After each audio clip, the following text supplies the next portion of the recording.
Fran's like, Earl, Monica needs a job, and there's going to be an opening down at work, right? And Earl's like, right? She's like, so? And he's like, fucking stop talking in riddles. He's like, I want you to get her a job with an interview with Mr. Richfield. He's like, a female tree pusher? That's ludicrous. Face down, ass up. I'd be a laughing stock.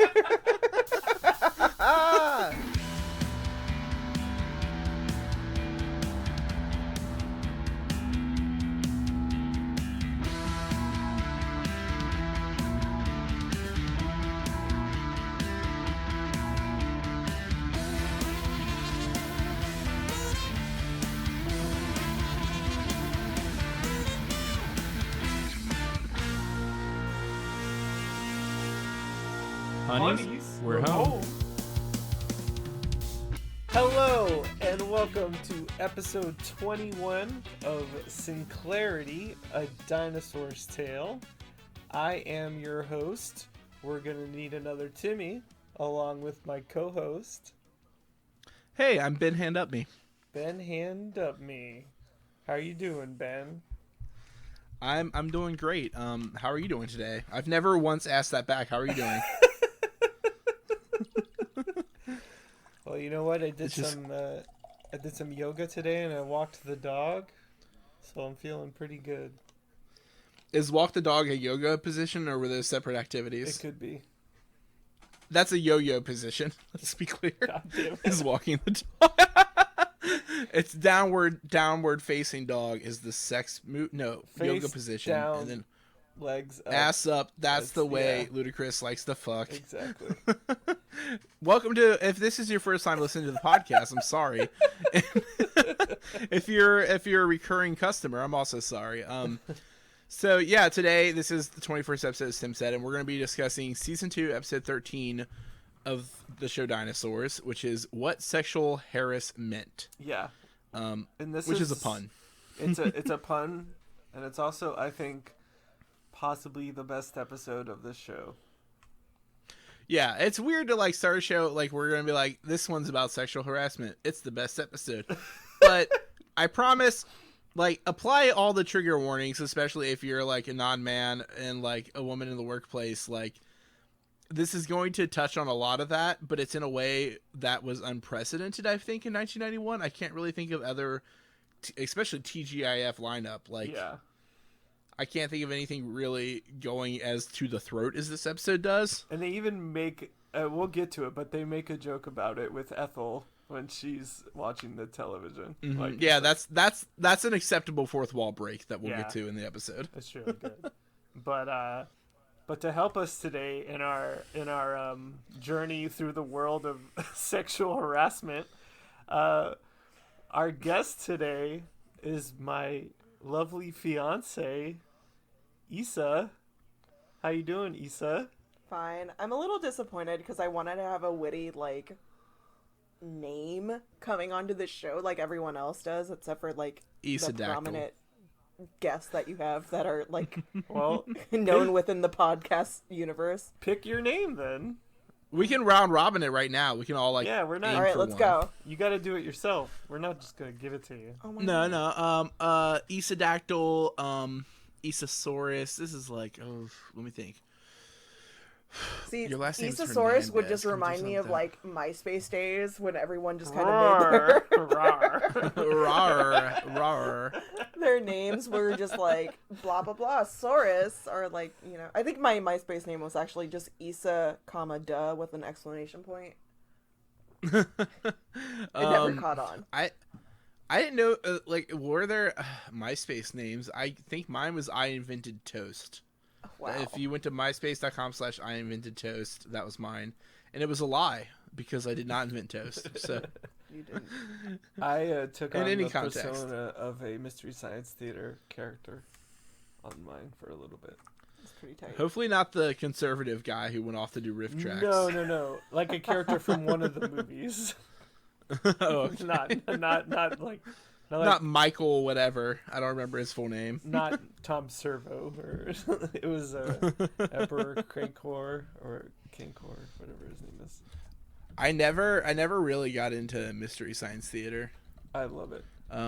But I didn't, because it was just like the movies they were watching were so boring. I couldn't do it. some of the episodes are really bad. Yeah. It's like I did like Riff Tracks was like the spinoff, but like I think one of the main guys from that is like a piece of shit. Mike Nelson. I don't think he's a good guy. That sucks because I think he's better than Joel. And people. Well, he's probably, it might be funnier, but I'm just quoting. I know the fact that he's a Republican. That's what I know about I him. love how we got from like me trying to get a name to Mystery Science. Look, we need Issa This all is the Mystery time. Science Issa. Issa can get us on track. It's because I work with children. I have to yell at them all day to pay attention. Yes. So okay. That's fair So what's your dinosaur name? I'm fine with just Issa. Although Oh my god. Ysasaurus Rex would just be Ysasaurus. Wait, what? Ysasaurus. What is it? What's my Allosaurus. favorite type of dinosaur again? What? You know what? I love that you're asking somebody else what your Why? favorite dinosaur is. This Why are is you true asking love. me You know what it is? Could we make that my name? this? It's is a it? your Ducky. favorite is an Ankylosaurus. Oh, yeah, like a hadrosaur. That's What they're is called. Ducky from Land Before Time? A Let me duckbill, the hadrosaur? No, it's a Parasaurolophus. Never mind. Fuck this. I looked it up and it's called a Parasaurolophus. The You know what? Parasaurolophus is a stone. The Philosopher's Stone? Yeah. We don't talk about Harry Potter on this podcast. Oh, I thought it was candidly. a Harry We do Potter not. I'm so podcast. sorry. Damn I'm it. so sorry. All right, I'm fine with just my name. Let's keep going. Look, Yeah, we this won't is use your Issa. last name if that helps. What? I mean, Our that's fine. dear friend and punk You've already celebrity used Issa, and then Punk I did say celebrity. Hernandez already. Yeah, he did use my name about how you're gonna change your name, so everyone now knows my first That's name. true. If they want to find you, which understandably you're amazing, but like don't search anyone down like in a negative way on our podcast. It's a weird thing to do. It's okay. I I'm don't have a talking to our- license yet, so I don't have a need for like a professional website. Or I don't have a license, but I do have a need for speed, so it's my complicated.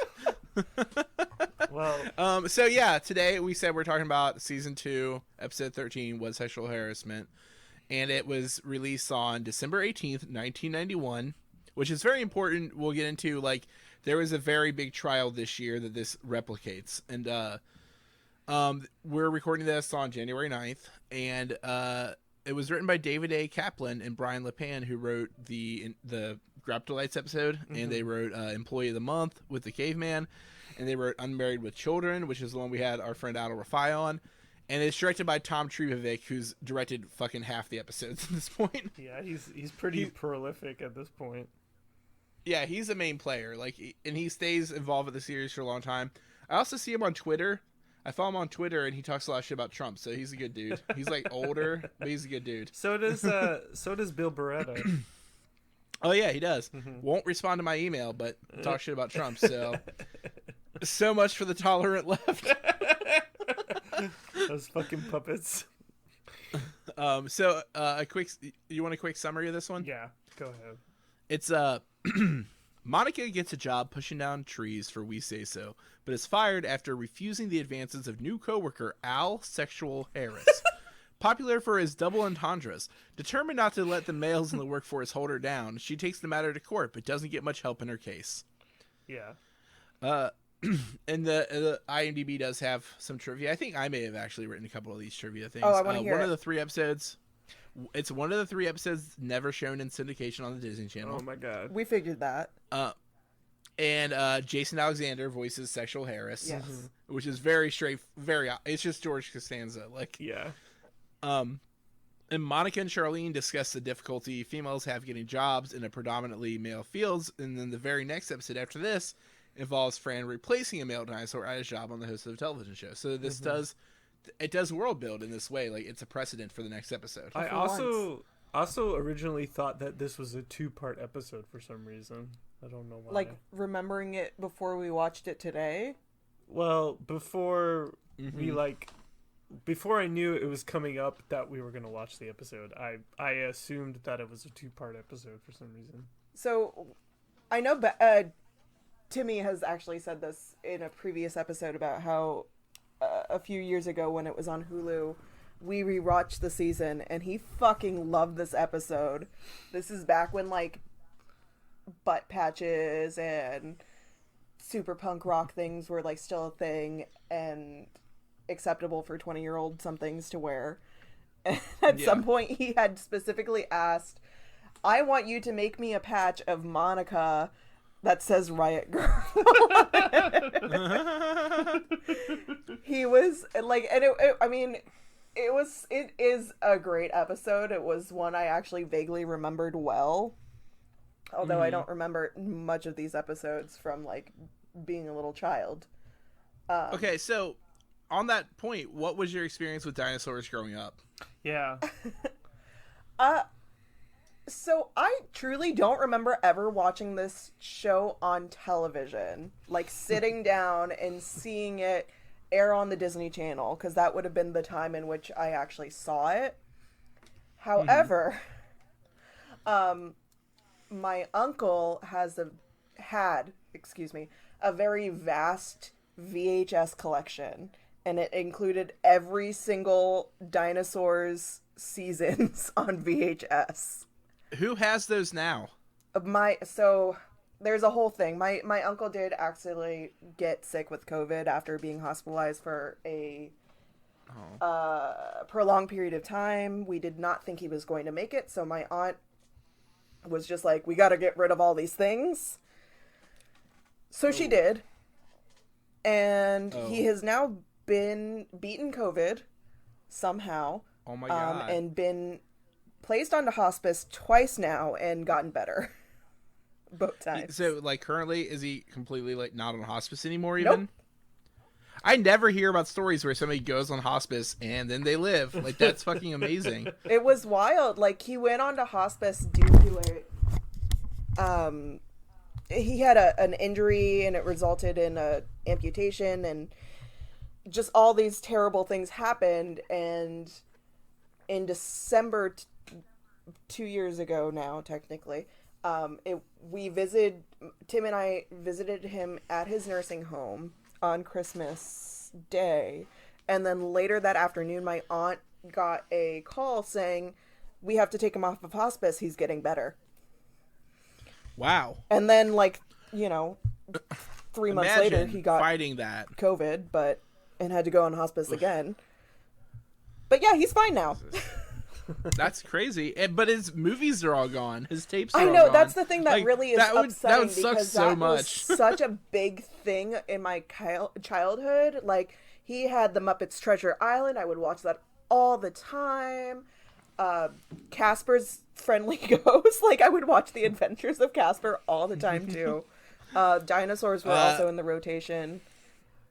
And I think I'm very jealous about the dinosaurs one.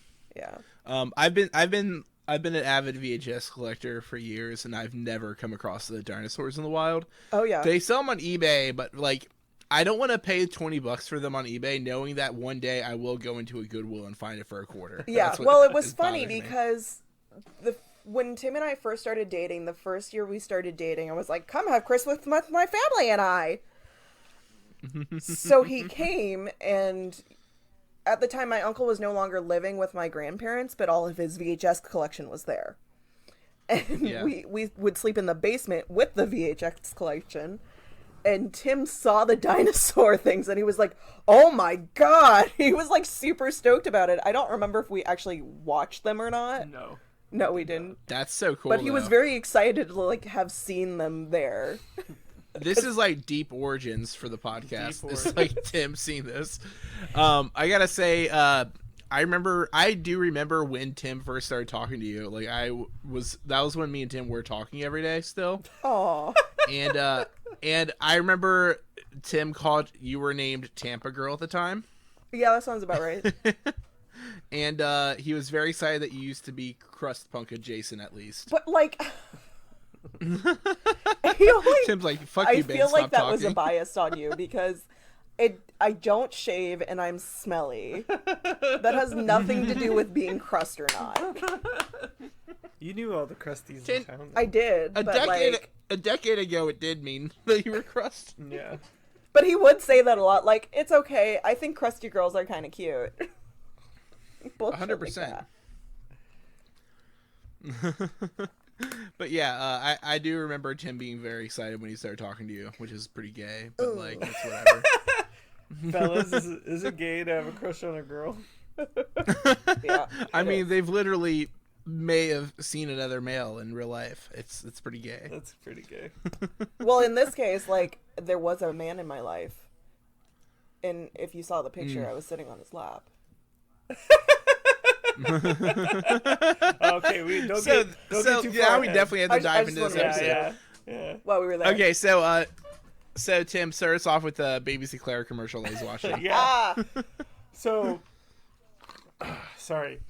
So baby, we open the episode with Baby Sinclair is watching TV with Fran in the kitchen, and it's a commercial for Episcale, and there's a woman like using like a sander on her skin, and it's just like, Jesus. ow, this hurts. I have a question, though. So is the dinosaur in that commercial a reused puppet from the girl that Robbie has a crush on? Yes. Yeah, it's Caroline. Okay, I just wanted to double check. Yeah. So yeah. What were you saying, Ben? I was gonna mention, like, you know, she says the thing about like, oh, this really hurts, and the guy pops in the corner. He's like, yeah, but males love it. Yeah, that's what I was gonna say. Yeah. Yeah, it's an establishing moment for the whole episode. Yeah. Of course. And I love how they use the commercials and TV shows and stuff to kind of explain the plot of the Foreshadowing. show. Yeah. So right after the commercial airs, Baby's just like, I want that. I don't blame him. Yeah. Yeah, the baby wants to have the super smooth legs, and Fran corrects him because of his gender and is like, you don't want silky smooth legs, you're a boy. And he's like, okay, I want a machine gun. Yeah. So we've had a lot of episodes where the beginning is a gag about the baby, but it doesn't pertain to the rest of the episode. Mm-hmm. But this is an example of literally like they put that episode in a like fucking like echo chamber of its own stuff. Like this is like literally portrays the rest of the episode as the gender identities within this conversation. Yeah, because like It's very good. we even like the one we were talking about where he was talking about violence, that didn't really go anywhere other than to establish that the baby is violent. Well, he does love Yeah, it was machine more- guns and want one. Exactly. Yeah. But we know that about him already. Yeah, I know. But he also wants super cop- smooth, silky legs and likes, Yeah. you know. So that makes him Machine Gun Kelly, because Kelly's a girl's name. Machine guns are for boys. There we go. And We now got he it. can rap battle with Eminem. We It's have an all actual tied name together. for Baby Sinclair. Okay, this is a Baby tangent. Sinclair's new name is MGK. This is a tangent, but today I saw a photo of fucking Fred Durst, Machine Gun Kelly, and Ryan Sheckler hanging out. There's no way. There's no way the three of them were in the same Yes. room at the same time. It's real. I hate it. What does Ryan Sheckler look like in 2021? He looks like a grown-ass man with like a shaved head. last time Last time I saw him was in the movie Grind. Like I literally don't know what he looks like now. You remember when he was in Tony Hawk's Underground 2? Or was it... Oh no, I didn't play Thug 2 because Thug was the good one. Thug was really... See, now we've gone places I don't understand again. I'd rather Yeah. just talk about the episode. You want to talk like, about Scott? Hey, Oh, god damn before it. we get back to it, American Wasteland also like that one. Yeah, But it was pretty good. So this whole gag is basically the setup. What this episode will be about, basically. yeah, gender studies. Yeah. So Charlene enters the room. yeah, so Charlene comes in and she's so upset because she got a C plus on her paper about. She's raised the bar, man. Yeah, she's Yeah. above average now. I feel this. I never took my like school books home after school to do homework because I didn't want to be beat up. Like I didn't want to get jumped for being a nerd. But I do remember going to McDonald's after school on my way home with my friends, and our our U.S. history AP teacher was there. She was like, "Where's your like backpack and your school books? You have homework tonight." And I was just like, I don't have to talk to you. I'm at McDonald's. Literally verbatim. I How said old that is to her. Charlene? She's like 14. Yeah. So she's In this episode, like, she would be. She's 13. She's 13 in this episode. 13. So would she would still be like early high school then? Middle school, almost. Depending on when she was born. Depending on. Well, in the early 90s. In the early 90s, a lot of high schools started in 7th grade, so she would be in high school. Yeah, mine wasn't. Middle school, the 2 years of middle school were a totally different school. This is a topic I do like to discuss. What were the grades for your middle school, both of you? Just 7. For me, it was just 7 through 8th. That's it. Yeah, mine was 6 through 8. Mine was 6 through 8. Issa, what year were you born? 1990. Okay, so I thought so. Yeah, we were born the same year. That makes sense. Yeah. That was when it was very popular for 6th through 8th grade to be like the established like middle school. Yeah. Before that, it was usually called junior high, and it was just 2 grades. Yeah. Yeah, it was weird because me and Issa both went to school in Florida, but it was a different county, obviously. But it's still the same thing as far as I know in the county that I went to school in. Well, the reason I was asking about her age because at some point you stopped wanting to, like, kind of like what you were saying about it, like, you don't want people to see you out in the wild and know that you, like, know things and do work.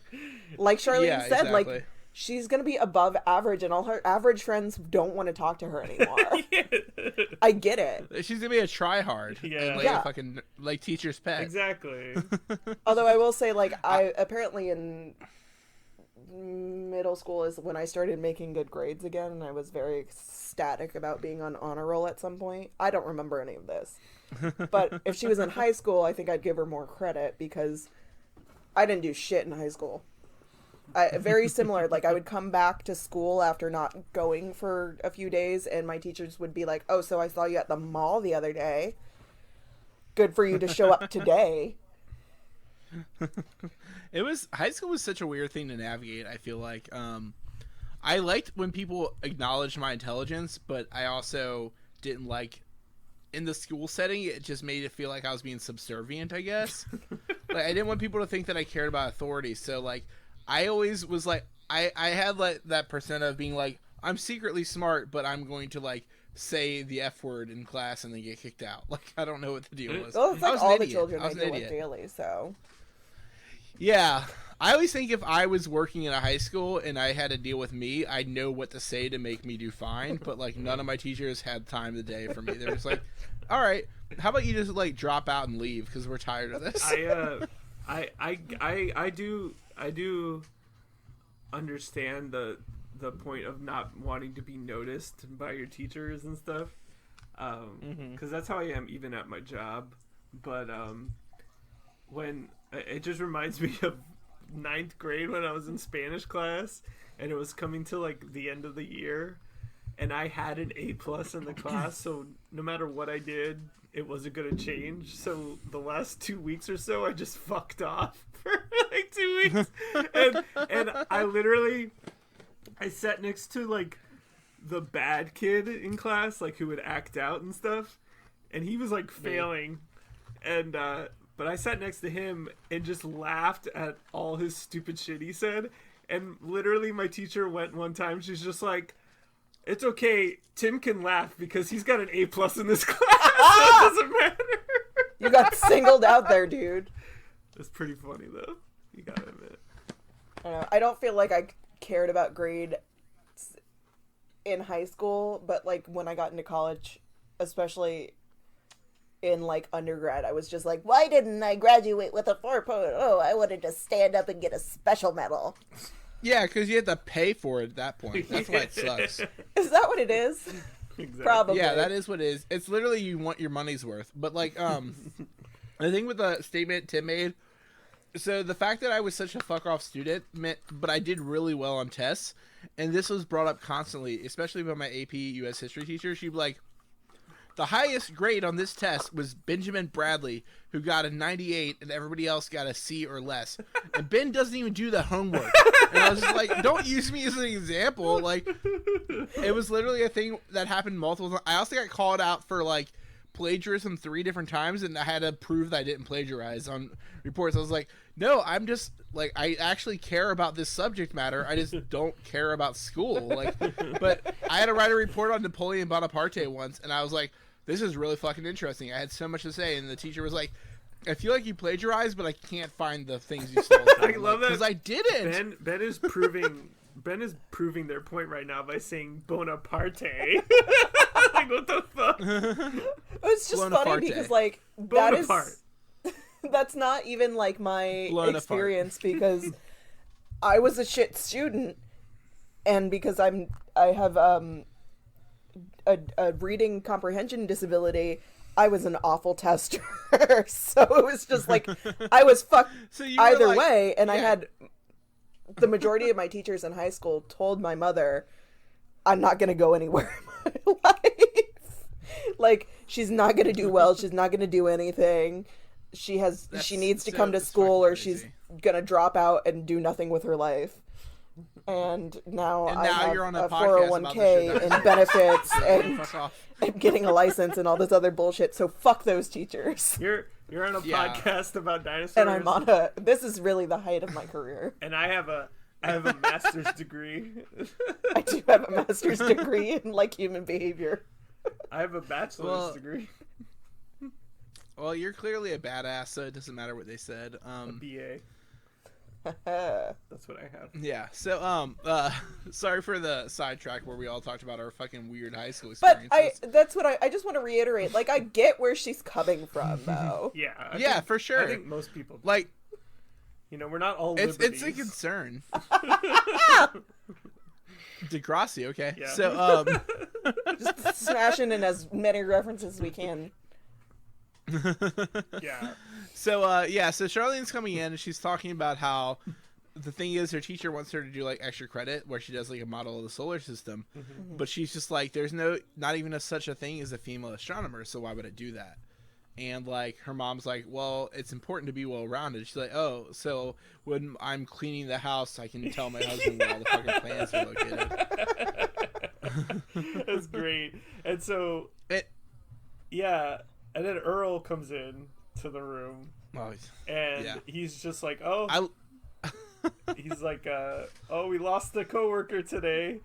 But then when he's walking into the room, Charlene walks past him. She's just like, my life is over. I love this part where he talks about losing the coworker because Fran's just like, what happened? He's like, we pushed down trees for a living. What do you think happened? It's like, dude died. Who do you think it was? I think it was the molester puppet guy. You know he'll be back in like 2 episodes, I'm sure. Yeah, I was about to say, like, I didn't see any missing puppets later. Like, it was still, we had Ralph Needlenose and we had Sid. Turtlepuss. What's his last name? Turtlepuss. We finally learned Thank you. the other coworker's name.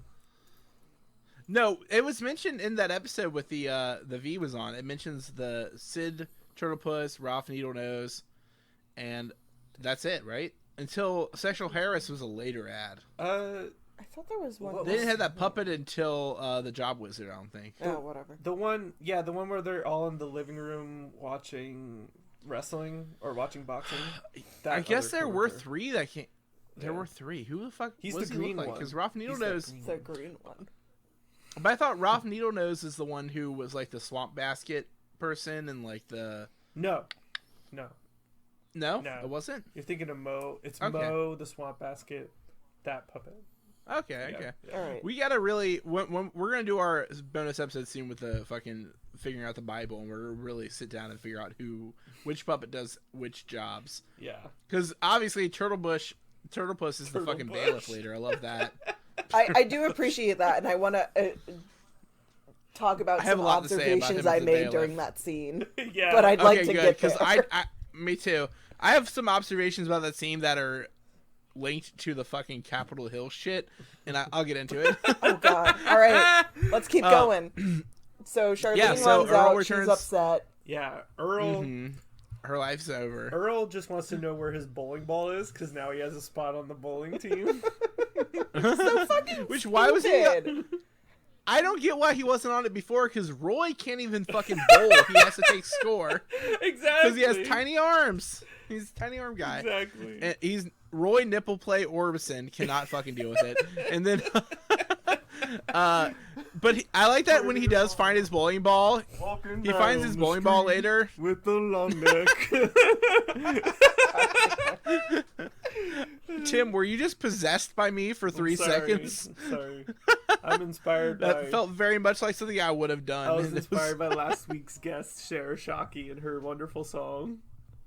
Oh, yeah. I'm so glad that everyone listening to this got to hear that fucking song. It's so good. Yeah. But, yeah, so Monica arrives looking pretty blue. And because she thought she had a buyer for the Shumway house, but it was a snake.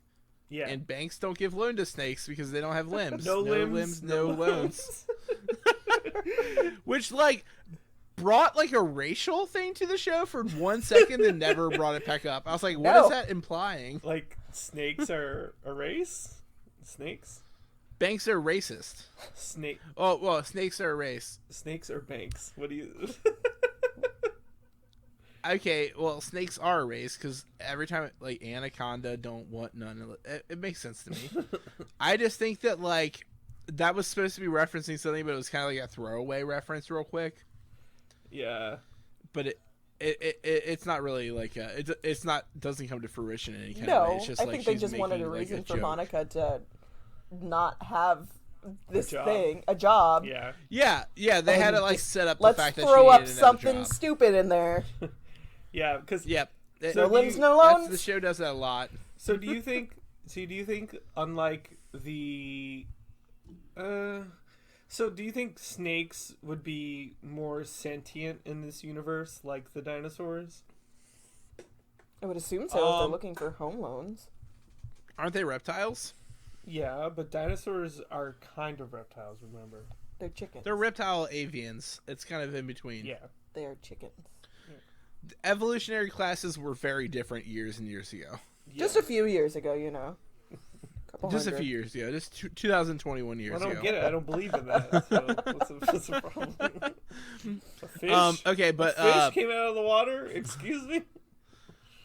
I love this recent post in the Facebook group, Christians Against Dinosaurs, that was just like, state a fact that makes you sound insane when you say it. And it's like, sharks were around before trees. And it's like, it's true, but it does make you sound insane when you just shout that out. Well, there's no trees underwater. But yeah. So... who needs trees when you have anemones? But Monica arrives looking blue, like I said, and she needs another job, basically. Yeah, because she was really banking on that sale. Yeah, but I love that during this part, Earl comes back in and is like, who removed all the holes from my bowling ball? Like, he's so fucking dumb. He's so dumb. Because even like, when he turns it over, he's just some. like, yeah, he says there's some more. He doesn't think that he found the original holes. He thinks somebody filled them in, made new ones. New holes in. Yeah. And I like it because, like, when Monica, when Fran's talking to Monica, she's just like, oh, I just need something, low stress and mindless. Yeah. So Earl is the perfect example of somebody who works a job like that. Exactly. So, like, Fran's like, Earl, Monica needs a job, and there's going to be an opening down at work, right? And Earl's like, right? She's like, so? And he's like, fucking stop talking in riddles. He's like, I want you to get her a job with an interview with Mr. Richfield. He's like, a female tree pusher? That's ludicrous. Face down, ass up. I'd be a laughing stock. I'm glad that callback happened on accident. Oh my god. Yeah. But yeah, so go on, next scene. Yeah, so of course Earl does it because his wife makes him. Which is pointed out in this episode too, like a bunch of scenes. But so Earl, he talks a big game, but he has no backbone when it comes to putting up boundaries in his own life. He's not a divertebrate, he's an invertebrate. He should not get a bank loan because he does not have a spine. He is a snake. Yeah. Exactly. Yeah. And so Earl, it's the next day, and Earl is in Mr. Richfield's office, and he's like, "Oh, I got something," and Richfield looks out the window and sees Monica, and he's like, "Oh, that's a great gift. I have someone here for you. Yeah, a female. Yeah, you brought me a female. Yeah, he's like, that's a very kind gesture, but I already have a wife." Was there a problem when you were watching this? Isn't it weird that it seemed like it switched to a dream sequence, but it was the next scene? I think we're just expecting that now. Yeah, because it was like, he's like, imagine what it'd be like. I'd be a laughingstock, but the way it switched was so fucking awkward. Like, I don't know. Yeah, well, the fact that it continued, I was like, oh, it's really the rest of the episode. I thought this was a weird dream sequence. Yeah, so... I do like the fact that this sets up a precedent of women are property. Oh, yeah. Because here's a woman, you brought her to me. And of course, Earl's just like, oh, yes, that was my intention, to give her to you as a gift. And give me some praise, please.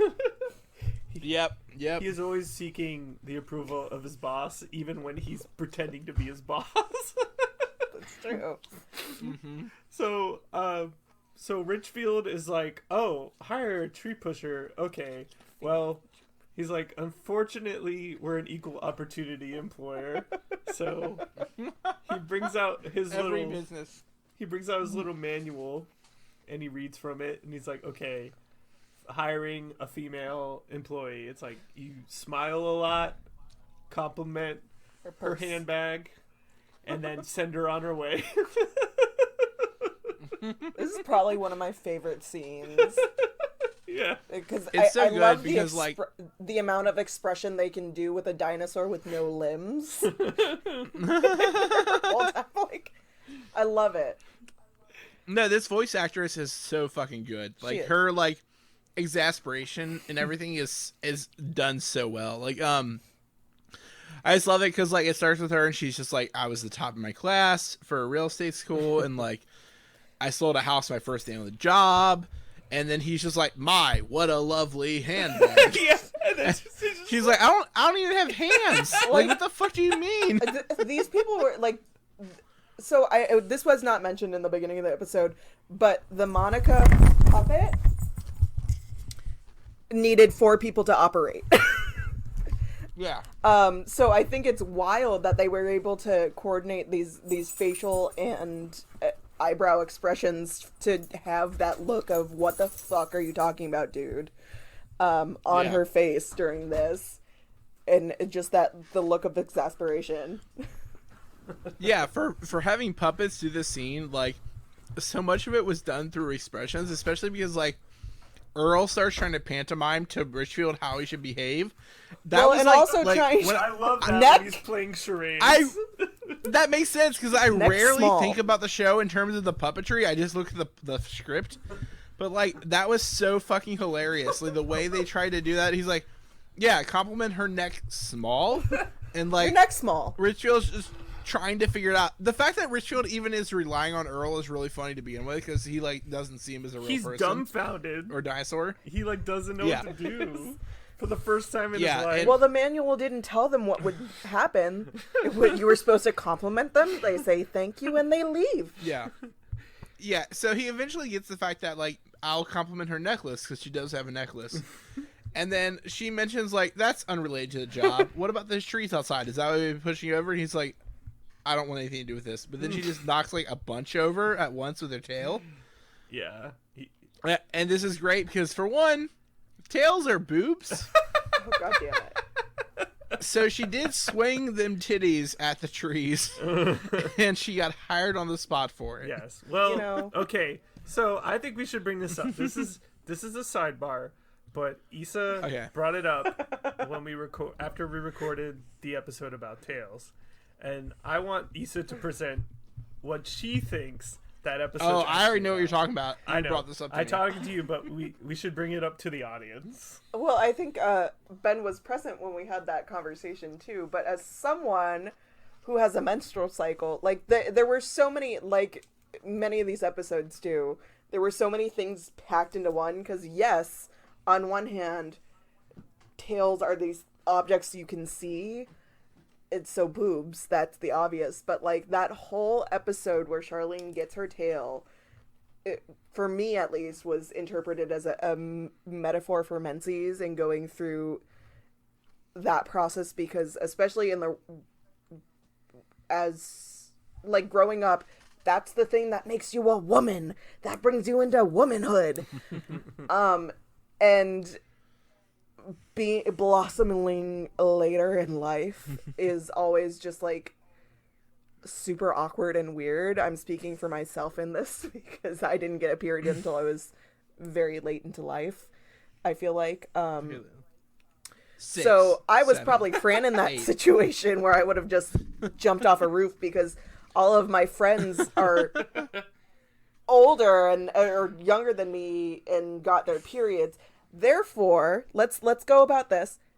If periods are the way into womanhood, but physiologically, that's when you're developing secondary sex characteristics, like boobs. Yeah, but the thing is that males aren't. And the thing is, like, if that'd be like if Robbie came up and like grabbed her diva cup and was like, "This isn't full of real blood. This is ketchup." Like that's the thing that pulls it apart.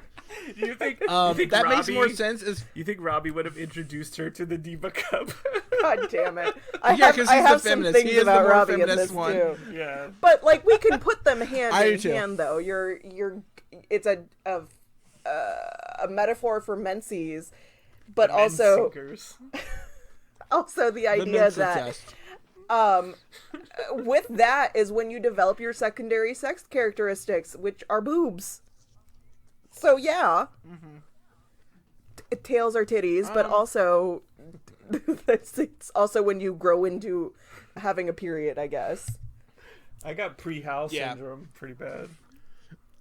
It's very clear that the show was written by the combination of men and women who were worried about men firing them if they didn't write what they want them to write. Absolutely. In the early episodes specifically, it was like a big like the Charlene's Tale episode was mishandled very much. So are most of them. Yeah. In the first season. Yeah, for sure. This is the one that feels the most professionally handled, but it's so depressing still. I would love to know who what women they got on to interview to ask, like, who did they bring into the writer's room to be like, are we doing this right? Probably none. I mean, honestly. okay, so this is the first time I'll mention this. This is about the trial of Anita Hill. That's what I thought you were gonna say. Against Clarence Thomas in the Supreme Court. That happened in 1991. It was when he was being chosen as Supreme Court's justice. He had sexually harassed her multiple times throughout her career. Not proven. I'll say it on the podcast anyway. I don't give a shit. Fucking come at me, Clarence Thomas. I'll murder you. Anyway.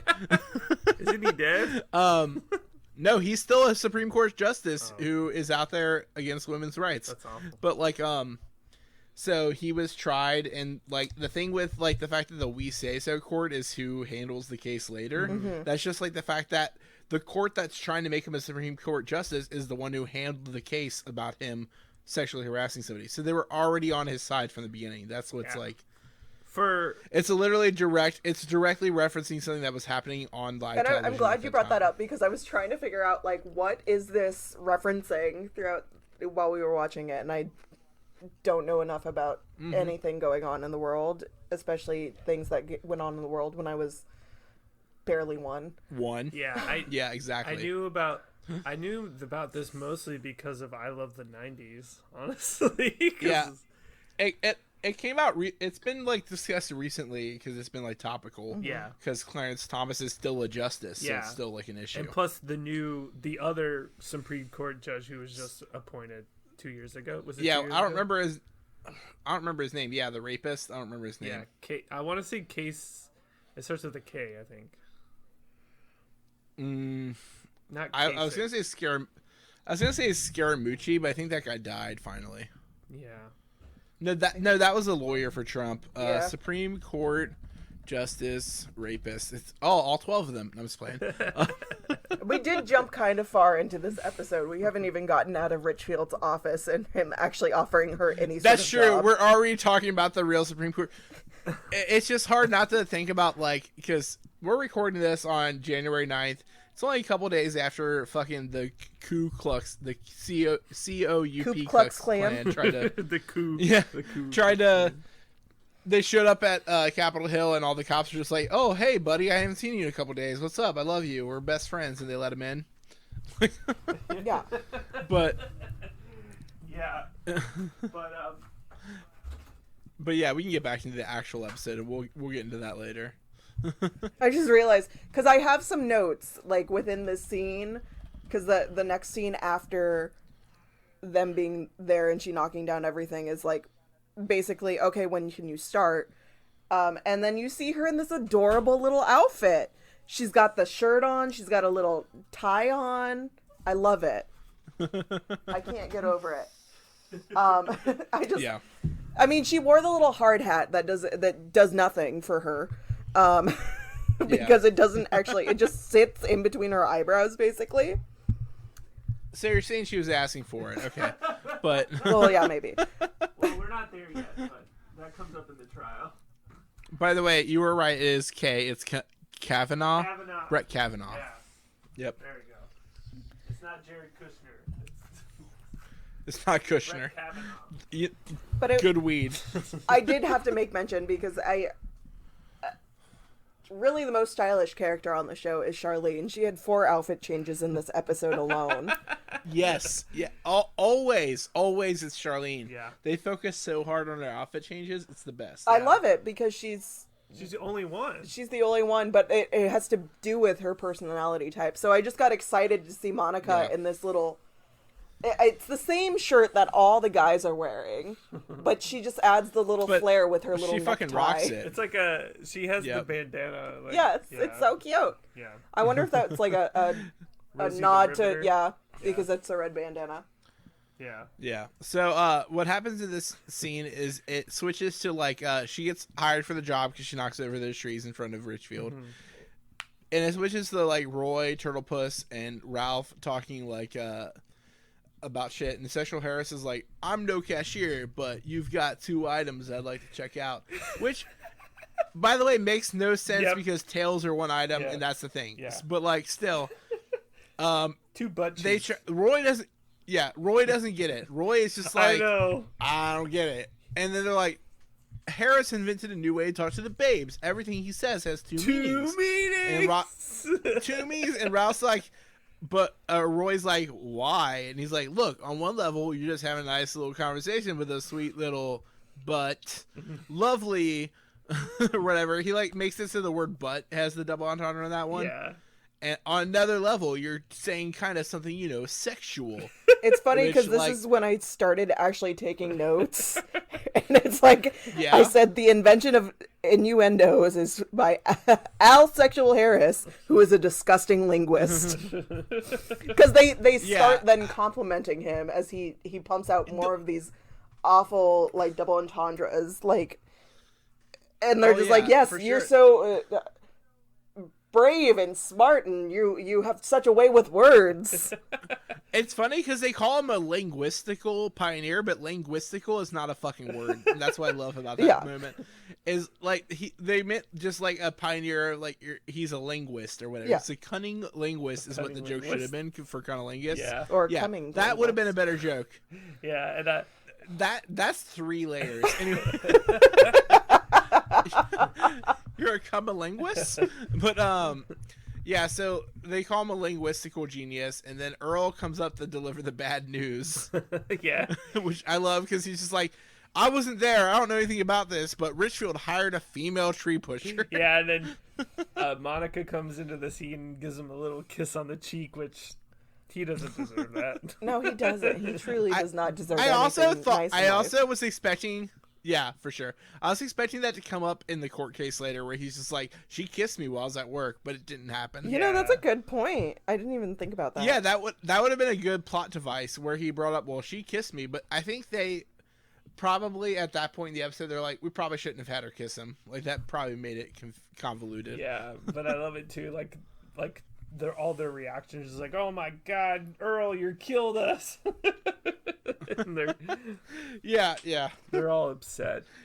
So because they can't be sexist anymore. Yeah, so Monica says that she's reporting to Foreman Harris, and then immediately Harris just starts hitting on her in the grossest way. Like all these quid pro quo type things because he's just awful and disgusting.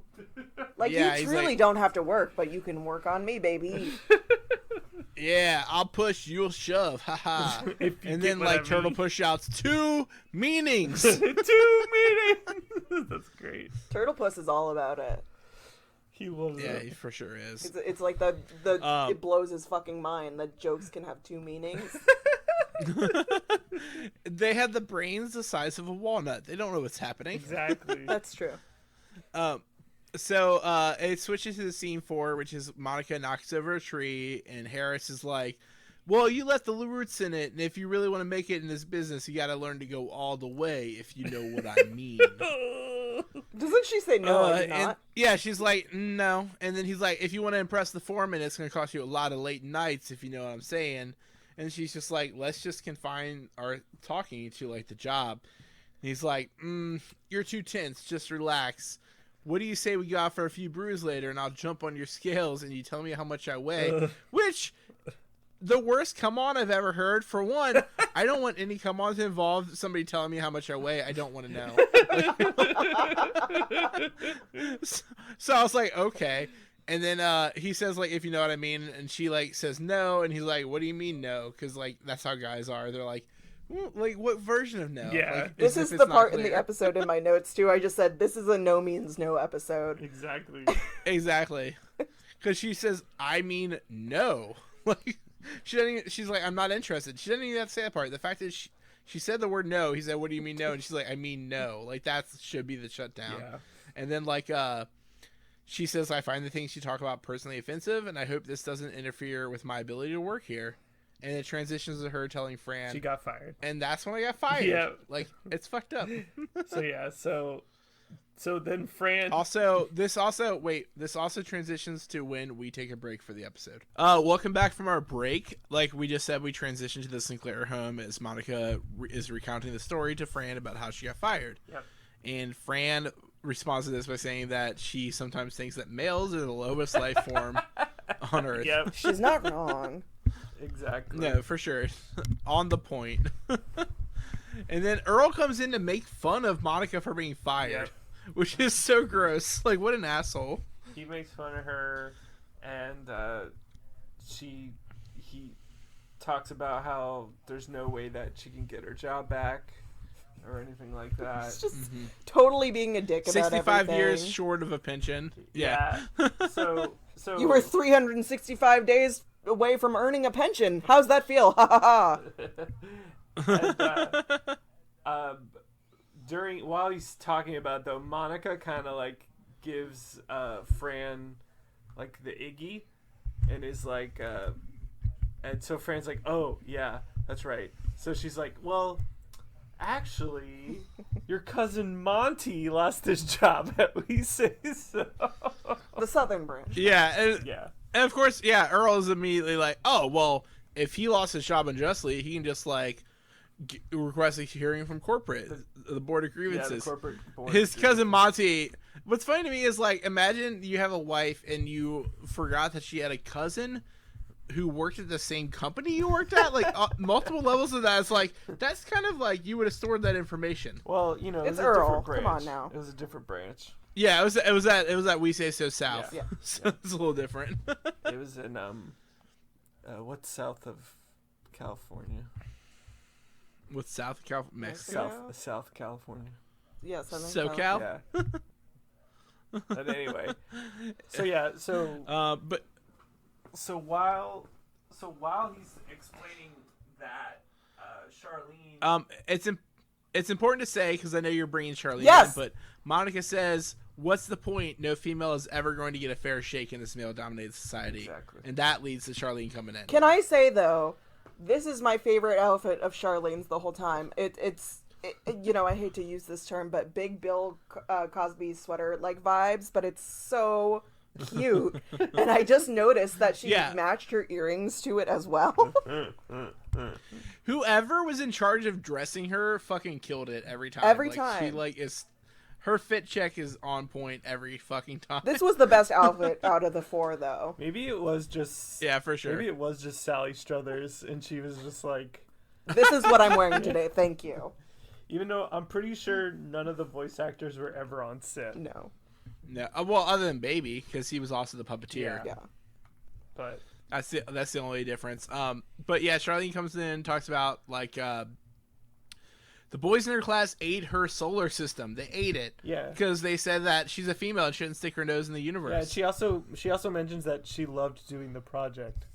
Like she said, she really yeah, loved it. she had fun. Yeah. But her teacher never even got to see it. Mm-hmm. And like this thing, like Monica witnessing this is like Monica's like, maybe if I deal with my situation, it will have an impact on the next generation. Yeah, and then which is the way a lot of people should think, honestly. yeah, but I also like when Charlene takes the projects and puts it in the trash can. Oh, and it's the little hands. The trash can monster. Yeah, she feeds it to the trash goblins. I wrote that down. And then he burps in the background while they're talking.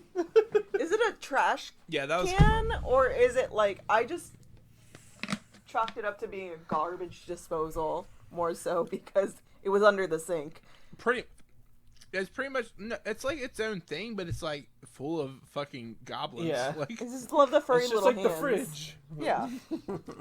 yeah, But it's a living. yeah. But then like Charlene comments, she's just like, I don't know why I'd ever want to be an astronomer. I should just shop. Well, she's clearly good at it. Yeah. Also, like, yeah, for sure. Also, everyone in the world, no matter what job you want, you're like, I'd rather shop. Like, that clearly is the option that's better. Exactly. Well, yeah. Yeah. Like, yeah, I want to be a podcaster that talks about the show dinosaurs, but I'd also rather just buy shit. That's why That's why I you all work a should, job at the same you time. should all pay us for doing this. We're doing a service. Oh, Yeah, join our Patreon at OnlyFans. God damn it. And so like Ben was saying, Monica realizes the situation and she's just like, you know what? I'm going to trial. So Yeah, I want a hearing. And Earl's just like bemused looking Yeah. at the What? response to this. He's just like, okay. yeah. Why did I give Earl anyone sucks. that I information? hate That Earl was in this supposed to be for episode. Mo or whatever the cousin's name was. Monty. Earl is Earl's essentially Hagrid revealing anything about Fluffy or like I'm just saying, like he's like, I should have told you that. Shouldn't have told you that. So we cut Time for my we dad. cut to the next scene, and it's the DNN special report, and it's the trial of sexual harass, day 1. What did sexual harassment Yeah. mean? Yeah, I love that. It's like it's sure to be tittillating and it'll cost us next to nothing to air. Yeah. That's the main Also, part. I love it. I love it too because, I love it. It's like I guess at this point we're used to people like the news covering trials with cameras in the courtroom, but I think this is funny because, Hand Up Me is just there, like sitting in a director's chair. Like he's, Yeah, this is pre OJ. yeah. But I just That's why it's important to mention that it's like directly the same year as the Anita Hill versus Clarence Thomas trials. yeah, but I just think that's like that would be hilarious if like I don't know, fucking Tommy Lauren, Tommy Lauren Topanga Lawrence. is like covering a court story and she's just sitting in a director's chair on camera In the fucking room. Yeah, so I like that I mentioned senior correspondent Howard Hand Up Me course. is live on the scene. And it's at the We Say So court, which is the same to me as like the fact the Anita Hill trials were held like at the Senate Commission. Like it was literally the courtroom full of people that wanted him to be the justice. And that's why it's so fucked up. Like she had to go to court at the place, the business. The business is overseeing it. Mm-hmm. They're not gonna vote against their own company. That's why it's fucking crazy. Exactly. Yeah. So it comes to it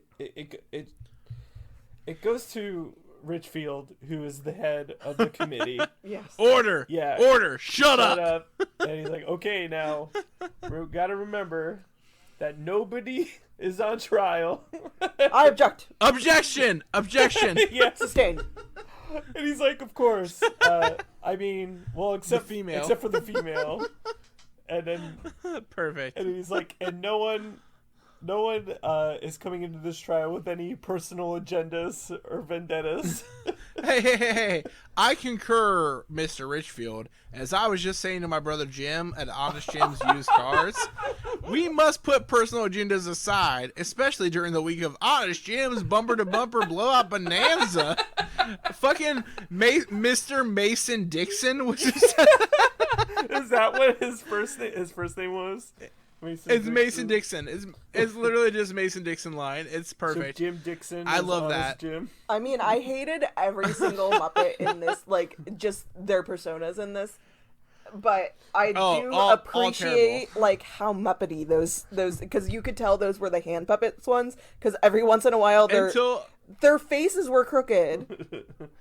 Yeah, like Kermit. We get to the perfect one. We get to the perfect marionette later. I can't wait. Oh, that one's good. Oh my god, that part was so good. It never explains it, but it's so good. Yeah.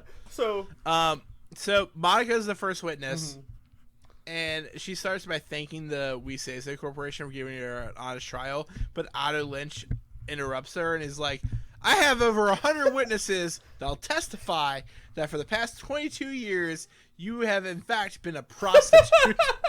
No, sir. I love it. Which, like, doesn't matter. Wouldn't matter. But she's like, I have not. And he's like, oh, my mistake. Did everyone hear me say the word prostitute, though? Let's clarify. Yeah. It's in your conscious now. It doesn't matter if it's true or not. You heard the word, associated it with her. That's what matters. And that's when we cut to Grandma and Grandma Ethel, baby, and everyone watching the trial from home. Yeah, and Ethel is, like, outraged. She's like, I can't believe they say those kind of words on television. I like that Fran is just like, it's important. It's a real life event. Like, they need to hear this so the kids can think about it. And Ethel's like, I don't want the kids to think. I just want them to watch safe little situation comedies with the same time-tested, repetitive storylines. That's the good fourth wall break. Yeah. Is like her saying that. Do you think that since they're in their like second season, do you think maybe some people were like calling ABC or like writing ABC to criticize them? Absolutely. At this point, this episode really does go above like what were the social norms at the time. I feel like this was like because it does come up in the DVDs. Like Michael Jacobs specifically mentions this episode where he was like, we found out because we were using puppets that we could touch on issues that other shows couldn't, so we just fucking did it. Yeah. I thought it was cool. Like, I was like, yeah, fucking go for it. I think, wasn't it in this same scene when they're going back and forth, or was it another cut to the living room scene? Or is this when he calls for, Richfield actually calls through the TV for... I think it's the next day of the trial. It comes up, it's day 2, where he yells at him. Yeah. Because Robbie goes on a tangent, and that's really where I have some notes written for that. Robbie does, in this scene, it's the thing where, like, Ethel says that, and then Robbie, Charlene says something about it being uncomfortable. Yeah. And, like, Robbie's, like... throws out his feminist wiles. It's interesting this... Yeah, Robbie is just like, no, this is important because it's going to affect, like, the rest of the world. Like, this is, like, a important moment. But to be fair, like, Charlene feels uncomfortable because she actually deals with the ramifications, and Robbie doesn't. Yeah, and he goes on this tangent about, feminist. like, women empowerment and blah, blah, blah, blah, blah. And my notes are essentially just like, what exactly did I write down? Let me see. Is Robbie just having performative activism because he wants to fuck? Yeah, that's how it feels. It's like there's no direct, like, you don't see the woman that he's trying to impress, but it does, like, to me feel like he doesn't understand the fact that his literal sister, who's right there, she maybe feels uncomfortable because she has to deal with the literal outcome of this. Like, he doesn't. He literally, it doesn't affect him, but he gets to be, like, intellectually superior to it. Yeah. But, like, the reason, like, Charlene feels uncomfortable is because it literally affects everything about her life. Yeah. Mm-hmm. It's an interesting thing that I mean, they would have made Robbie say this regardless if it was to impress a girl or not, because Robbie goes against the grain and blah blah blah blah blah. So he would have said this regardless, but I like in general when people do that in reference to these big things, I always question: are you just doing this as a performative thing, or like do you have an alternative motive? Mm-hmm. And in Robbie's case, Robbie fucks. So we've established that. So is he doing this because he fucks? Robbie fucks and he's encouraged to fuck by his parents. So yeah, I would say that like I don't think he was in this situation. There's no direct woman he's trying to impress. Mm-hmm. It's confusing because of the episode How to Pick Up Girls, which is just a fucking shitty episode. Like, it just wasn't written well. I don't think that should not pertain to his overall character arc. He's above that episode. Like, that was just written by a dumbass. Yeah. But like, it's interesting because we did kind of jump ahead on this part. I think it does go back. Like, there's like several times it addresses at home, and I think that comes later. But like, Ethel does the whole shit about like this isn't like we want the repetitive storylines, and then it goes back to the court, and Otto like brings up like how do you expect us to believe that you really can remember exact details from 10 years ago? Like, she's like, it was Tuesday. Yeah, but that's the most direct Anita Hill thing, because in that Anita Hill trial against Clarence Thomas, it was about things that were up to 10 years ago, and people were just like, you don't have direct memory of that. That's bullshit. Like, yeah. It's same with Same with go on. Same with Kavanaugh too. All the stuff that was from like high school. All the stuff that was bringing up. And she's like, no, that's always been a thing I've known and been aware of, but like I was aware if I brought it up, people would just fucking villainize me. Yeah. Like, that's the thing with victims. Like, it's literally there's never a point where you feel safe to bring it up. Yeah. And but So after that, I do like the ongoing gag of it being multiple days. So it's like day 2 of the sexual harassment. Yeah, it's up to 3 days. Yeah. That's where for mine it's right after I mentioned the Anita Hill thing, I put scene 7, day 2 of the televised trial. Monica is finishing her account of Harris's joke about the scales and the way whatever thing, that bullshit. Yeah. Which causes Barry Wolf, Mason Dixon, and Otto Lynch to all laugh. Oh yeah, they're dying. And also this is the start of day 2 also is when I think that's when they first mention that they're trying to figure out what sexual harassment meant. Yeah. What did sexual harass mean? What he meant. I know, I'm just forget about it. Okay, keep going. I understand. He's saying the way it should have been worded if it wasn't a pun. Yeah, but it's not the pun. That's good. I'm proud of you. Don't be Ben. Fuck you. So anyway, besides the fact that Tim is sexist, Richfield says that we have to determine what sexual harassment. Well, actually, he said. So Barry Wolf calls Monica attractive. Yes. And asked if she was wearing something seductive or revealing during the trial. And she's just like, I was wearing my work uniform and a helmet. Issa already mentioned that she looked fit as fuck in that scene. But regardless, she mentions it's fucking ridiculous to insinuate that I asked for this in any kind of way. Yeah. Which was the line that got me when I originally watched this episode. I was like, holy shit. They just said... They just asked her if she was asking for it. That's amazing. Yeah, in 1991, that's not a phrase I heard of until at least 2008. Exactly. And then he also asked her what kind of underwear she has on right now. What the underwear she had on then was the thing. And also right now.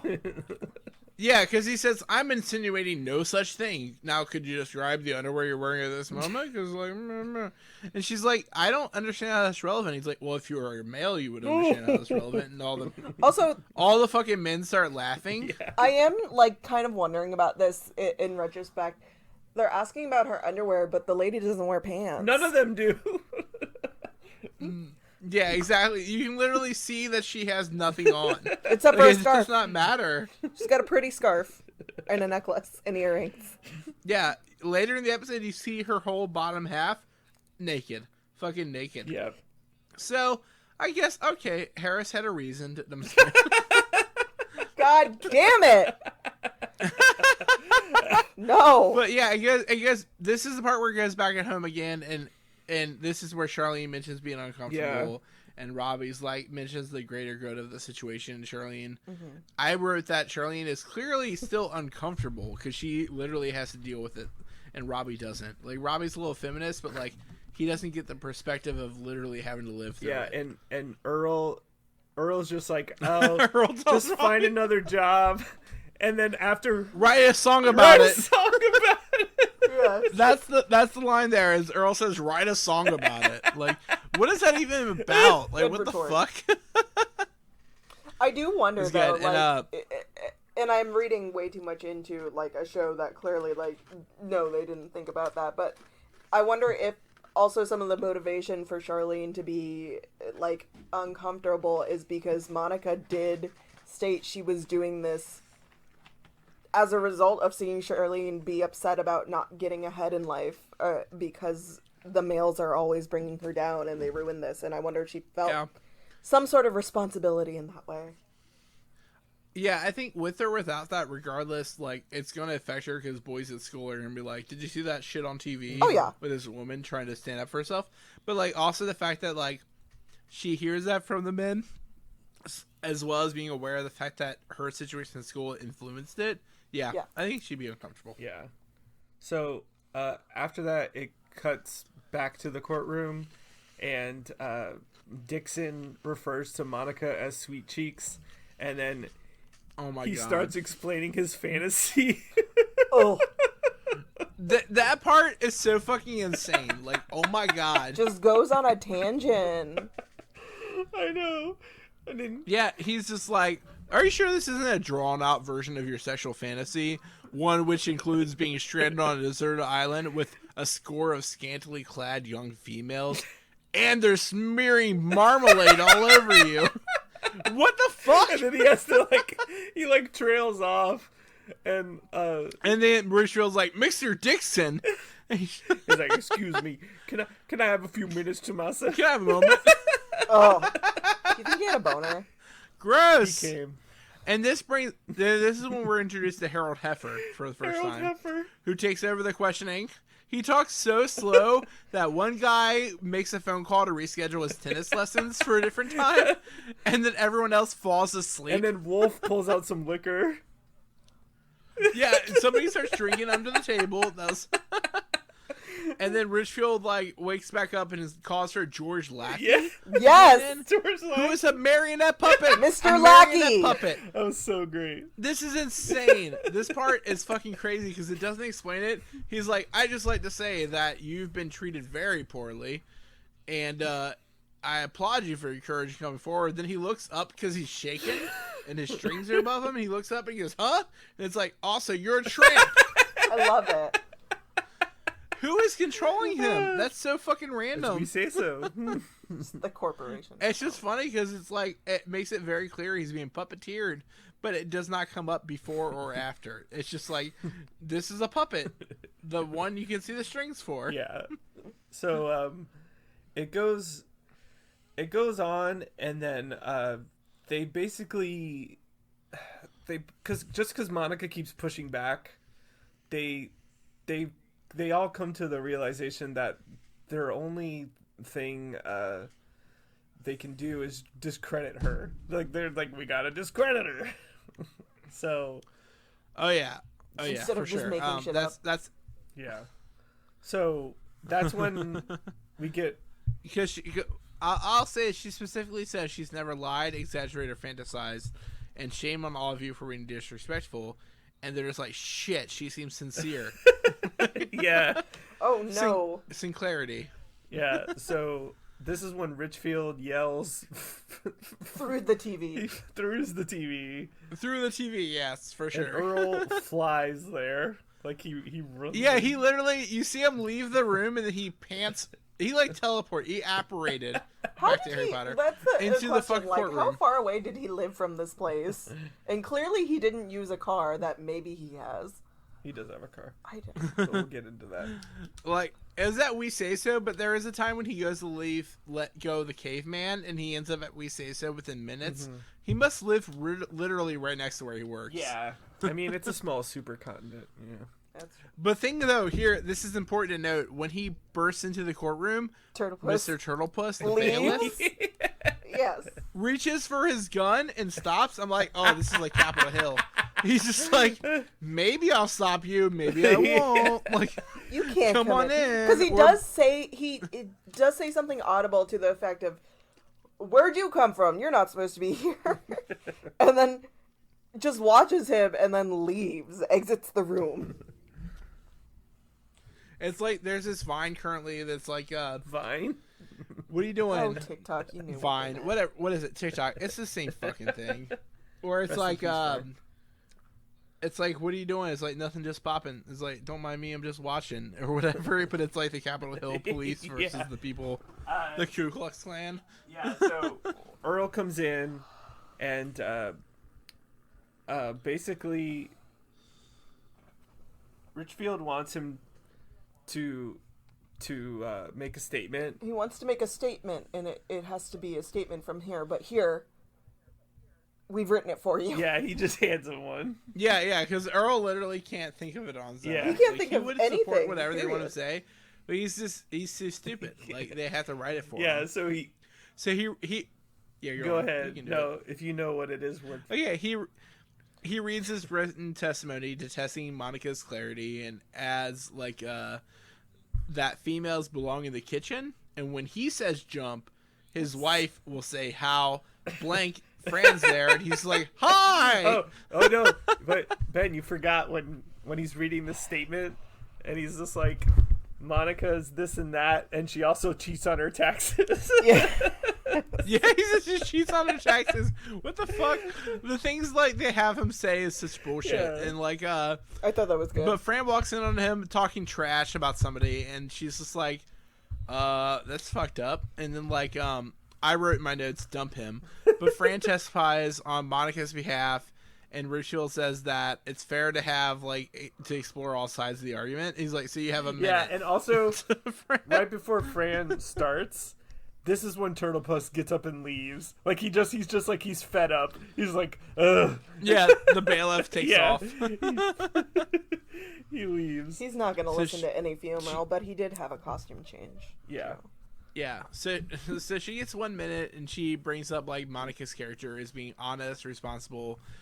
She would never mislead anyone. And then Otto Lynch comes in. This, like, Issa already hinted at this earlier, but Otto Lynch is like, I have information here that Fran, as a young girl, lived with an older man without benefit of marriage. She's like, that's my father. He's like, That makes it Mason even Dixon, worse. all the more disgusting. Especially her pervert of a Then father Earl- who had to pipe up his ass. Yeah. God damn it. Then Lou. Yeah. Then Earl puts fucking Groucho glasses on and then asks Fran if it's true. And Fran's like, you're all insane. And then like Well, I do appreciate that oh, it gets we have worse. these photos of you on his lap. Which I love that Mason Dixon's like, let me see those. It's so fucking gross. It's the worst.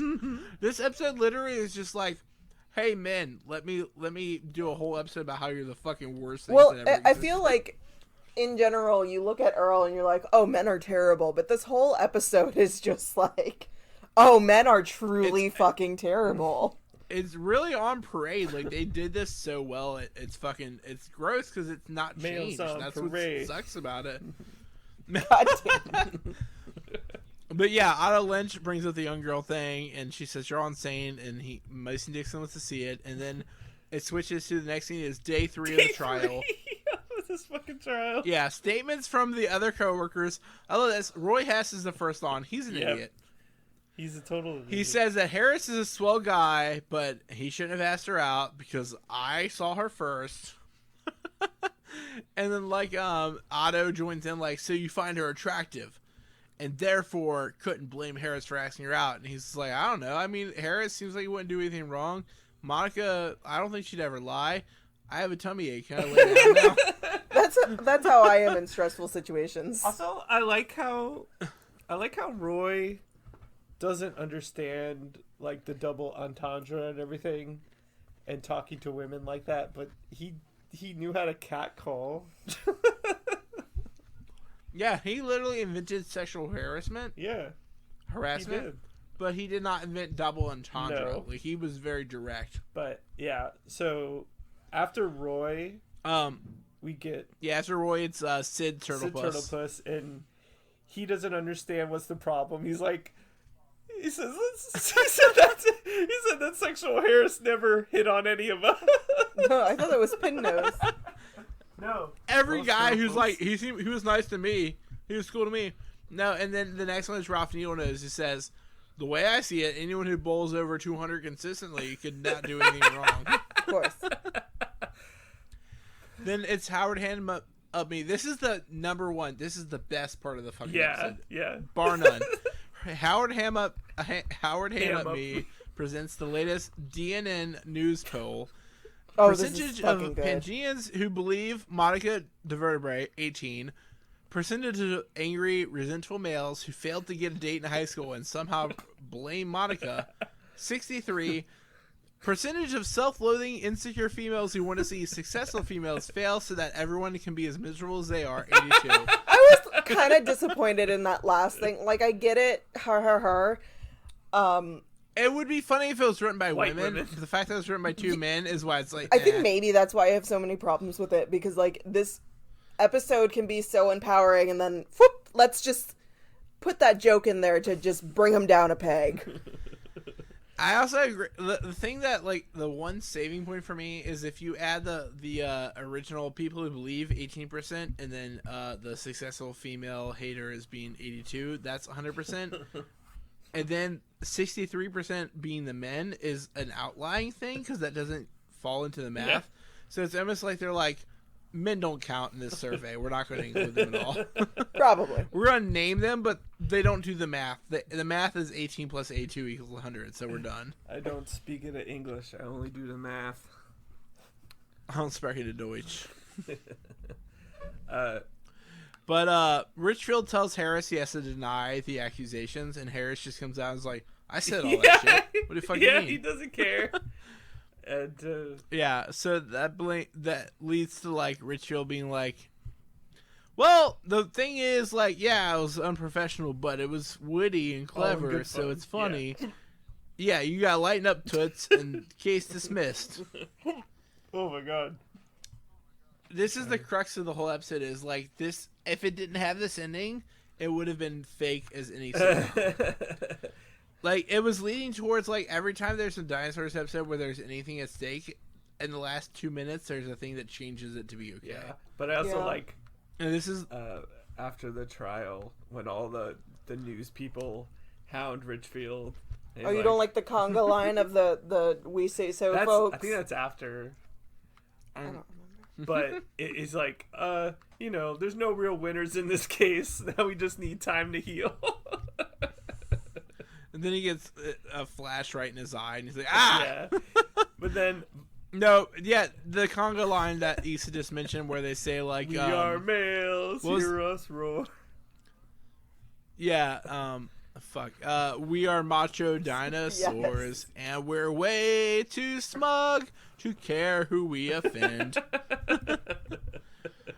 That's the male national But anthem. Yeah, That's a male national anthem, sounds for about sure. right. But then, like, Harris addresses Monica, which, gross already. Fucking, like, get out of there. Yeah. Like, fucking don't, like, bother her more. Oh, I love it though. But he's like, hey, sweet thing, now hard feelings if you know where I'm going, or whatever. And she's just like, I have a feeling for you, if you know what I mean. And he just ponders on her for a minute, and then she knocks the ceiling down She on him. kills him. I don't know what you mean. And then she just whaps him. It's great. I think, Yeah, is she that was the fucking- first time you see Monica's tail? As a puppet. As a puppeteer. Yeah. Yeah. Because it looks heavy as fuck. I don't remember physically seeing it. Yeah. Yeah. Because you see her whole body. You get the So- still, Yeah. with her head, her body and her head inside the thing. But I know the I love that scene though, where it shows her whole fucking body outside the Sinclair house. I love it in this episode. Best. Yeah. So she gets her revenge. That happens in scene 9 is where it shows her whole body outside of the fucking window. So yeah, she killed not Turtlepus. What is his name? Harris. Jason Alexander. And Rest in peace, Jason Alexander. Rip. So the next scene, you can see her. It starts with her whole body from the outside of the house, and she goes in, and like Fran's like, if like you could do it all over again, would you? And she's like, I don't know. Like I feel like I accomplished something, but I can't put my finger on it. Yeah. And then like Charlene comes home. Charlene just got an A+ on her solar system thing because she redid it. Yeah, and I love it because it's all cubes, and then the Earth is the center of the universe. And there's only like what 2 other planets in the sun. She's getting there. It's a thing. I remember one of the only episodes I remember from being a kid is about her proving the Earth was round. So when this episode started, I started to think that, oh my god, those 2 episodes are in one episode, but I was wrong. So that's good. I wonder if this is where we're starting to really build on continuity within the dinosaurs thing. If in later seasons she really does figure these things out, she then kept her interest in astronomy and whatever. Yeah, I would imagine that basically once season 3 starts, I feel like that's probably when they take it more seriously. Yeah. But because they know that there's not much left. Yeah. So this is when basically when Monica, like what you were saying, then that Monica realizes that she really inspired. She influenced her.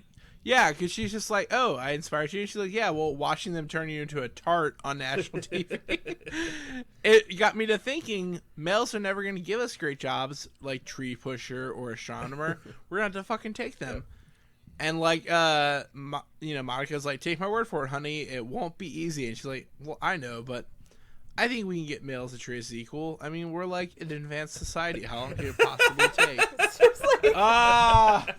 The most bleak moment. I love Literally, that was just this like, episode. That had to be the joke of the whole episode, right? That was the joke. It was the whole thing. Like, dinosaurs make it seem anachronistic, but like literally, you can watch this in 2021 and it still be like, when, Lord, when. Okay, so I do have an issue. Is that we never defined what sexual harassment, and that's my biggest issue. I have so many question marks and exclamation points.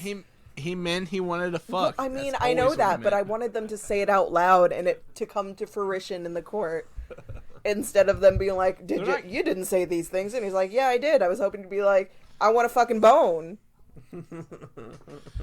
It's never gonna, like, it's, even to this day, every time, like, your guy's gonna be like, no, I had good intentions. Like, I don't know why anyone's upset right now. Like, I wasn't trying to be gross. That's not really what I meant. I was just trying to compliment her. That's what's so fucking gross. But what did sexual harassment? It's the thing where guys are always like, why can't you take a compliment? It's like, imagine you walk outside and everything anyone says to you is fucking gross. Like, men have never dealt with that. They don't walk outside and get, like, objectified every 2 seconds. Nope. Yeah, it's pretty awful. Who just burped? Was it Isa or Tim? Beautiful. I'm the one trying to if yawn it was Tim, off mic. Tim, you'd be canceled. Yeah.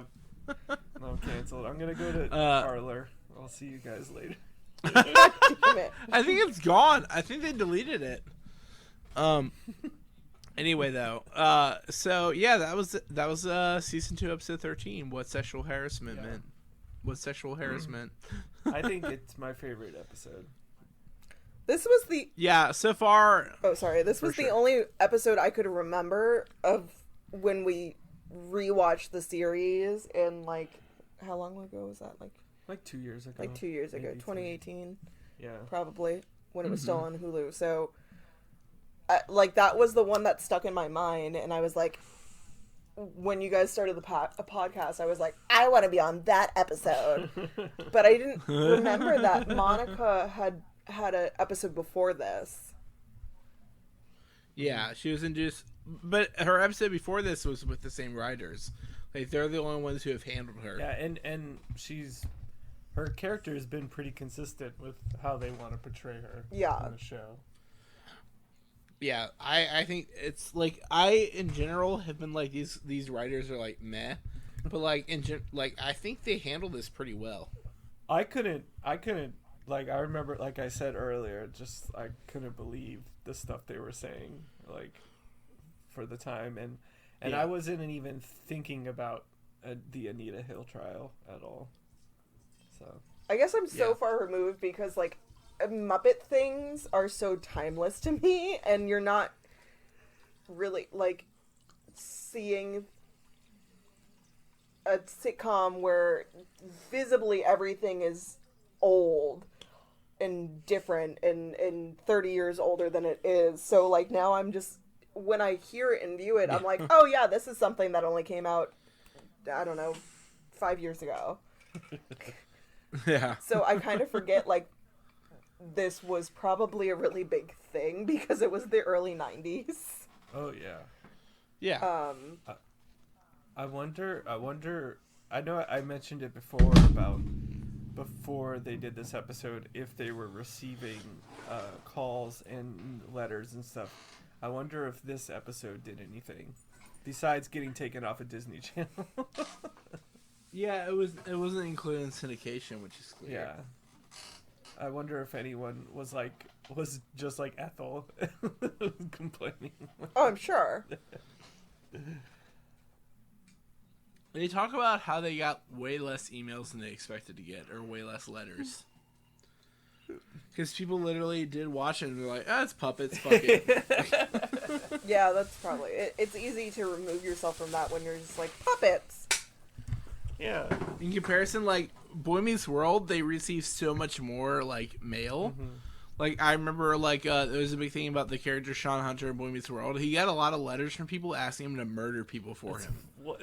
Like, they literally thought because he's the bad boy. Oh, no. Yeah, it was. He was so confused about it. He's like, I'm 13. What is happening?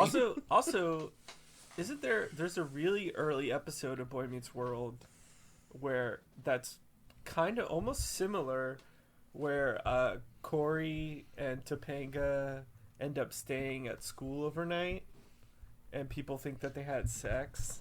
Oh, yeah. Yeah, it's season 3. There's an episode. It's because the way they edit, they were supposed to be recording a movie for like class, and the way they edit it is to make it seem like Corey and Sean edit it in a way that makes it seem like they might have fucked. Yeah. But and it's embarrassing. It's kind of it has a lot of the themes though that like this episode. It's got those vibes. Yeah. Yeah, for sure. But yeah. I know way too much about fucking Boy Meets World. Yeah.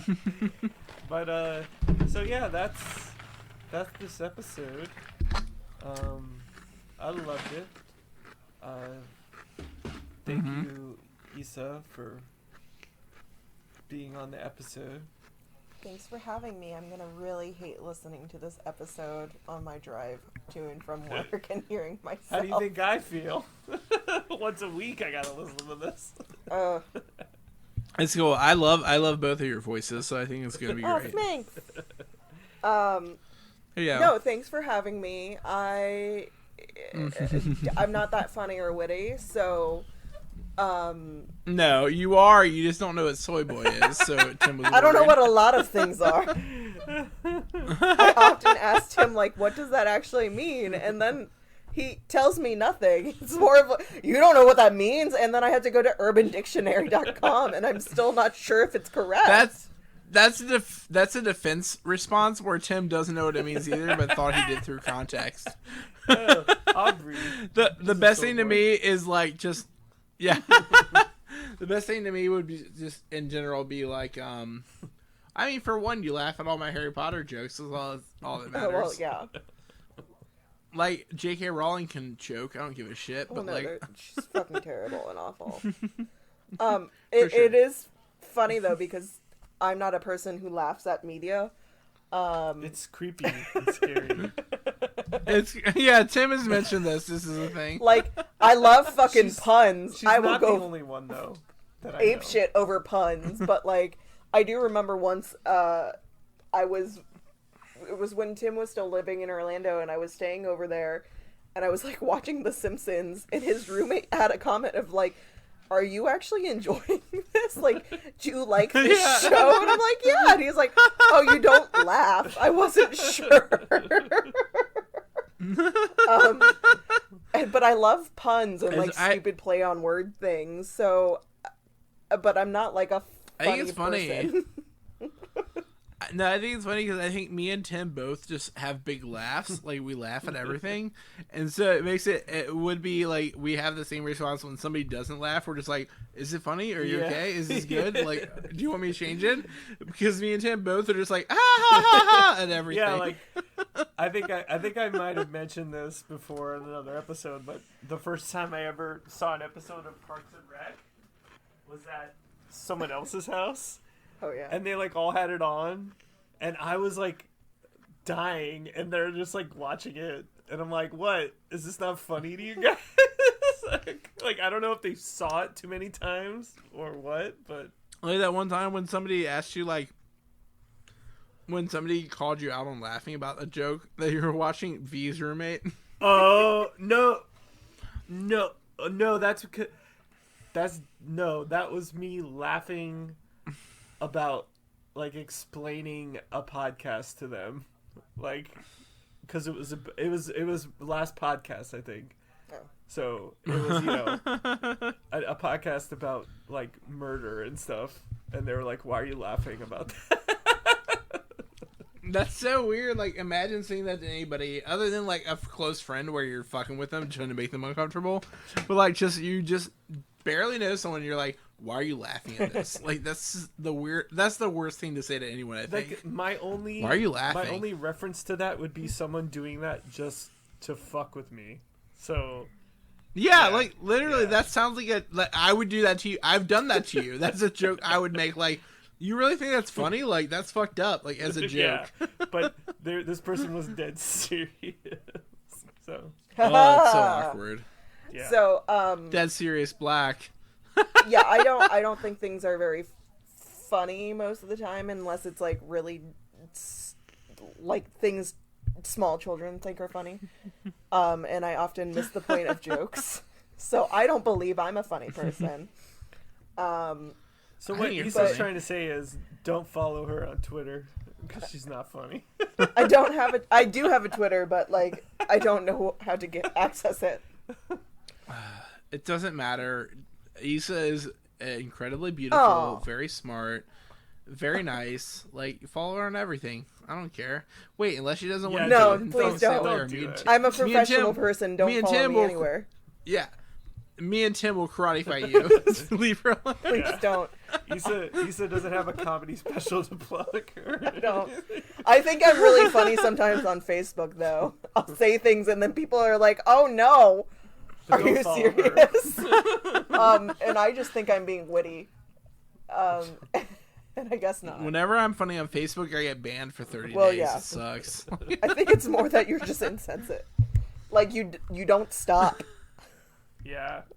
It's more just like, I'm just like, why would it be a problem if I mentioned that I think Mitch McConnell should be murdered to death?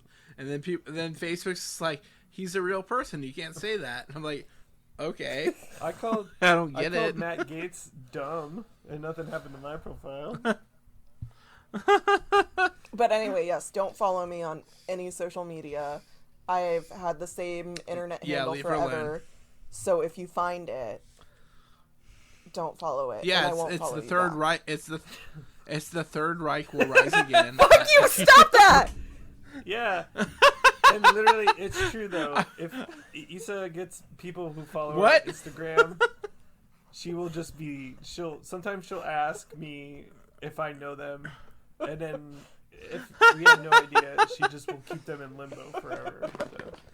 I did that to your mom. I did. I have. I hope she doesn't listen to this and know that I did that. My friend advice limbo on Facebook is 300 people now. Mine is pretty ridiculous too.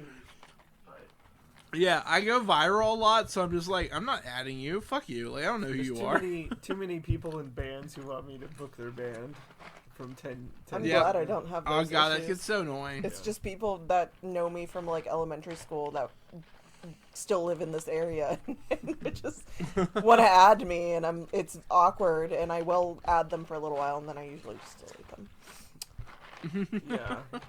But so yes. Yeah, thank you for listening. So don't follow Issa. But I would love to be a guest again. Yes, of course. Issa will, I would love you to be a Issa guest will again. come back for probably another Monica episode. Hell I have yeah. a feeling. Oh wait, no, there's a specific episode that she wants to do with There is a Monica. specific Monica episode I would like to be present for, so. Okay, cool. You'll be on it. Otherwise, you and Tim have to like separate. It's fine, as long as I get some stuff. My Legos. No, I don't want your Legos. Don't take my The Legos. But you should make one of those. There's a current TikTok trend like, tell me your boyfriend won't cheat on you without telling me your boyfriend won't See, cheat on I you. was worried And one of them is like, that you were going to go in a completely different direction with that and talk about sibling relationships on TikTok. But yes, About keep going, what? Ben. it was just a thing where it like shows somebody's boyfriend showing off their Lego collection. It's like, yeah, he's not gonna cheat on me. No, we've already made multiple jokes about step siblings on Oh, I this know. podcast. I listened to it, I know. Thanks to Jeremy Hunter from Scotch and Network for our theme song. Check out their music, Jer, Scotch and Network, We're the Union. All of that's on Spotify and YouTube. You can even follow their Patreon and pay for that. I pay for it. I'm on their Patreon. It's great. I love them. They're Ben's perfect. name is at the end of the videos. Wait, what? Your name is You're on a the end patron. of the videos. Yeah, if you look at I guess. I don't care. I don't even... I'm too cool for that. Anyway. And then thank you to Amy Shenanigans for the beautiful portraits of me and Tim that we use for our logo. And thank you to Jackery Zorge, who is the person who edits our podcast. And I gotta mention, like, they don't have a newborn anymore. Their baby's like 9 months old. That's fucking crazy. Oh my god, little Lou. Fucking cute, though. That is a cute fucking Yeah, baby. Lou. Thank you, Lou. Adorable. Fucking Zach. Adorable. What's his wife's name? I don't remember. Kristen. I know Kristen's name. I just wanted to fuck with her for a minute. God. But also, don't forget to follow us on Twitter and Thank you. First time we've said this in on 8 episodes, I feel Instagram. like. And then you can also On at a Dinosaur's Tale. Dinosaurs Tale. You can also find us on YouTube if you want to watch the full episodes, which is just a static image. Yeah. But, At a Dinosaur Tale. yep. And comment and like the podcast and share it with your friends. Subscribe, baby. Yeah, for sure. Definitely share with Yeah. people. I don't care if they watch the show or not. It's going to be on fucking Disney Plus January 29th. This episode comes out 1 week before that, and then we're going to have a bonus episode on January 29th where we talk about, like, Ralph I don't know. We're Needlemouse. going to kind of world build. Yeah, we're going to do a little bit of world building. We're going to do a little bit of, like, this and that. We're just going to kind of talk about the podcast and the show, and we're going to have fun. And our producer, Zach, will be on that episode Yeah, with and us. you love listening to Zach's voice. Can I say something? Yeah, beautiful voice. This has nothing to do No. with anything, but every once in a while when Tim's recording, I just want to bust in the room and say, call me mommy, and then the response I always want to get is not the mama. Oh my god. But I've never done it, and I might try it one day. God, I'll call you mommy any day, but Tim will get mad at me. Please don't. I have a Lego collection. But yeah, thank you everyone for listening to us. We'll definitely have Issa back on the podcast, obviously, next Monica Vertebrae episode. So And next week, we're going to be doing Season 2, Episode 14, Fran Live, which was recorded, or released, on January 8th, 1992. And it was written by Victor Fresco and directed by Tom Trubovic. we're getting into 1992. Whoa. Yeah, we're fucking moving on. Crazy. We're past the Anita Hill trial. We're in 1992. What happened in 1992? I was too. I was 2. Hey. Also, Yeah, the, me and Issa were and 2. the LA riots. Oh, shit. LA right. Okay, Sublime. Get on here, Sublime. Yeah. Where were you? So yeah, so But yeah, thank you for joining us. we'll talk to you next week. And thanks for listening. Yeah, so enjoy your Enjoy the enjoy your extinction, everyone. Oh my god, like Hell yeah. Hell yeah.